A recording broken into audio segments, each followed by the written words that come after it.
परम शांति।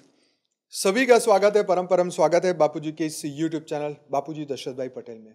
मैं हूं अनंत और आज हम बहुत बढ़िया बात करने वाले हैं विनाश मतलब प्रलय के बारे में। तो सभी धर्मों ने प्रलय के बारे में क्या कहा है आज हम ये समझेंगे।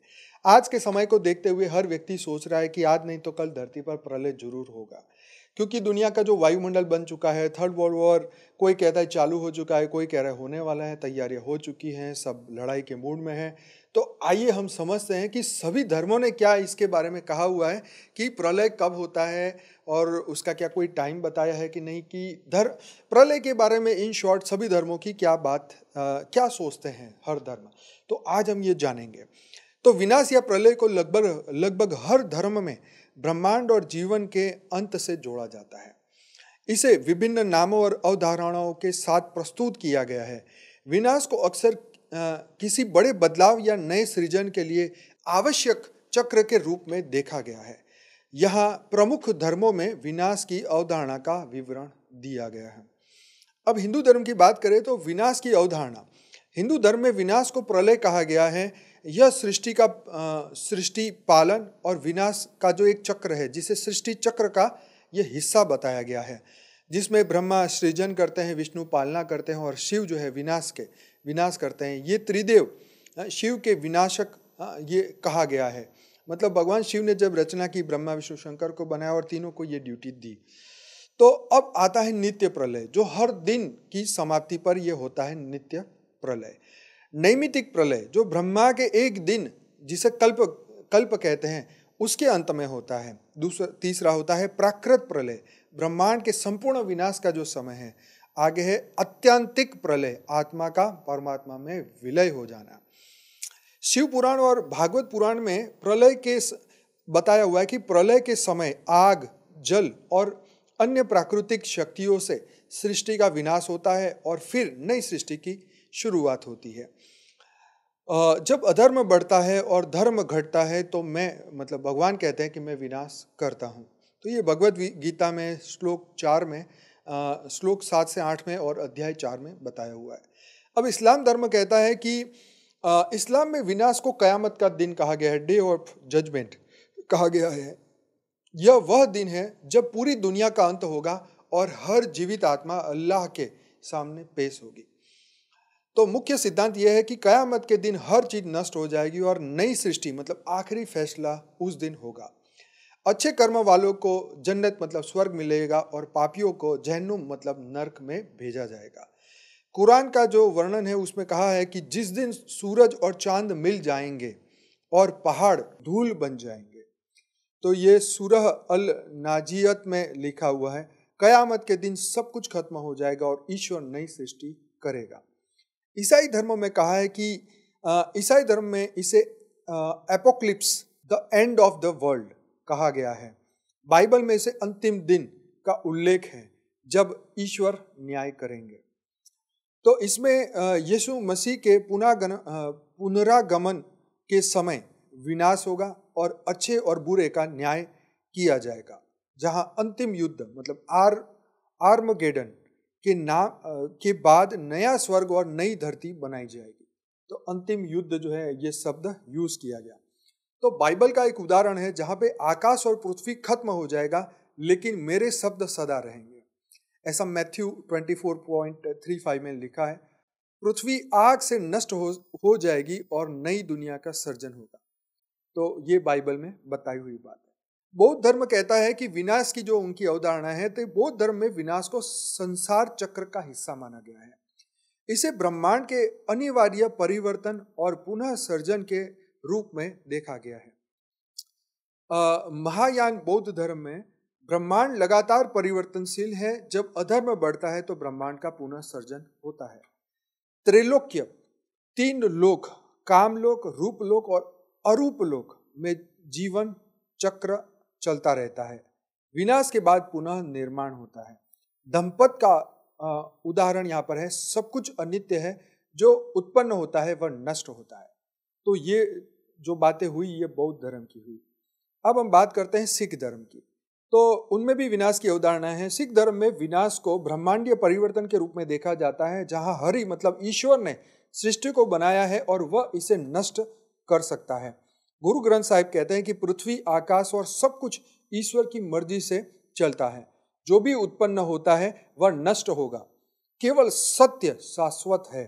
गुरु ग्रंथ साहिब अंग 1426 में बताया है। यहूदी धर्म कहता है कि यहूदी धर्म में डे ऑफ द लॉर्ड, यहोवा का दिन का उल्लेख बताया गया। यहोवा, यह दिन विनाश और न्याय का प्रतीक है। विनाश के बाद नया युग आएगा जिसमें केवल धार्मिक और धर्मनिष्ठ लोग रहेंगे। तोरा मतलब यहूदी धर्म ग्रंथ है। यहोवा सब कुछ नष्ट करेगा और धर्मी लोगों का नया जीवन देगा। ये बात उनके धर्म ग्रंथ में लिखी है। पारसी धर्म कहता है कि पारसी धर्म में विनाश को फ्रांसो केरीति कहा गया है। यह वह समय है जब दुनिया का अंत होगा। सभी आत्माएं अपने कर्मों के लिए न्याय प्राप्त करेगी। अग्नि और पिघले हुए धातु के माध्यम से पूरी सृष्टि शुद्ध की जाएगी। अच्छा जीवन जीने वालों को स्वर्ग में स्थान मिलेगा। शीतो धर्म, जो जापानी धर्म है, वो ये कहते हैं कि शीतो धर्म में ब्रह्मांड के चक्र के अंत का कोई स्पष्ट विवरण नहीं है, लेकिन यह कहा गया है कि जब मानवता प्रकृति के साथ असंतुलन में आती है तो प्राकृतिक आपदाएं विनाश का कारण बनती है। आगे है ताओ धर्म। तो ताओ धर्म में विनाश को प्राकृतिक संतुलन का टूटना माना गया है। जब ताओ मतलब प्राकृतिक संतुलन बिगड़ता है तो ब्रह्मांडीय विनाश होता है। अधिकांश धर्मों में यह विचार है कि जब मानवता अधर्म, पाप या असंतुलन में जाता है या असंतुलन में जाती है तो विनाश होता है। और विनाश के बाद पुनः सर्जन का उल्लेख लगभग हर धर्म में बताया गया है। अच्छा, अंतर क्या है यहाँ पे? तो हिंदू धर्म कहता है विनाश के बाद पुनः सर्जन को चक्र के रूप में देखा गया है। इस्लाम और ईसाई धर्म में इसे अंतिम डे ऑफ जजमेंट और स्थायी न्याय के रूप में प्रस्तुत किया गया है। बौद्ध धर्म में इसे ब्रह्मांडीय परिवर्तन के रूप में देखा गया है। सभी धर्म विनाश को केवल अंत नहीं बल्कि एक नया आरंभ या शुद्धिकरण का हिस्सा मानते हैं। यह दर्शाता है कि विनाश आवश्यक रूप से नकारात्मक नहीं है बल्कि एक नया संतुलित स्थापित करने का माध्यम है। विनाश को ब्रह्मांडीय चक्र का हिस्सा मानकर धर्म मानवता को अधर्म से बचाने और सृष्टि के साथ सामंजस्य बनाए रखने का संदेश देता है। तो भाई देखो, विनाश तो सब जानते हैं, लेकिन हमारे सनातन धर्म में कहा है कि जब विनाश होगा तो जब नया सृजन होगा। तो हमारे शास्त्रों में यह भी उल्लेख है कि जब शिव सूर्य में प्रवेश करते हैं या भगवान विष्णु जो है वो 12 सूर्यों की अग्नि पैदा करते हैं, जैसे इसी सभी में बताया गया कि अग्नि तत्व बढ़ जाता है पृथ्वी पर, तो पूरी सृष्टि जो है उसका नाश होता है और दोबारा जो जिस योनि में है, जो जीव जिस योनि में है, शिव उसे अपने अंदर समा लेते हैं और फिर शिव कुछ समय बाद पुनः फिर स्थापना करते हैं और नई सृष्टि बनाते हैं। तो आपने देखा कि हर धर्म के अंदर पुनः सृजन मतलब नई दुनिया बनाने के बारे में कहा है। तो खैर, विनाश ये पार्ट ऑफ ये ड्रामा है। सृजन भी होता है, विनाश भी होता है। आप देखें तो हमारे सनातन धर्म में तो कई बार ये चक्र चल चुका है। ये कोई पहली बार विनाश नहीं हुआ और ना ही कोई पहली बार सर्जन हुआ है, ये कई बार हो चुका है। तो हमें ये इससे डरना नहीं है, हमें जागृत होना चाहिए, हमें अपनी अवेयरनेस बढ़ानी है कि ये धरती का ड्रामा है, ये धरती लोक पे ये होता ही रहता है, ये मृत्यु लोक है। बापूजी बोलते हैं ना, तो अमर लोक कहाँ है? तो अमर लोक के बारे में जानना चाहिए। तो अमर लोक कैसा होता है, क्या होता है, तो आपको पूरा ब्रह्मांड का आदि मध्य और अंत समझना पड़ेगा। तो जरूर से हमारी चैनल को सब्सक्राइब करिए और बापूजी के इस बेहद के ज्ञान को सुनिए। फॉर द बिगिनर्स करके हमारा एक प्लेलिस्ट है, उसको देखेंगे तो आपको बहुत कुछ नया समझने को मिलेगा। वैसे मैं डेली रात को 10 से 11 इसी चैनल पे लाइव मेडिटेशन कराता हूँ और 1200 से अधिक वीडियोस आ चुके हैं और हमने इस विषय पे तो बहुत बात की है। तो जरूर से हमारे साथ बने रहिए और मॉर्निंग में जुड़ना चाहते हैं तो सुबह 5:30 से 6:30 बजे साक्षी के साथ जुड़िए परम शांति मोटिवेशन एंड मेडिटेशन के चैनल पे। तो अगर वीडियो अच्छा लगा है तो जरूर से लाइक करिए, शेयर करिए, कमेंट करिए और दुनिया तक इसे जरूर से पहुंचाइए। आप सभी दिव्य आत्माओं का दिल से धन्यवाद, कोटि कोटि धन्यवाद। बेहद की परम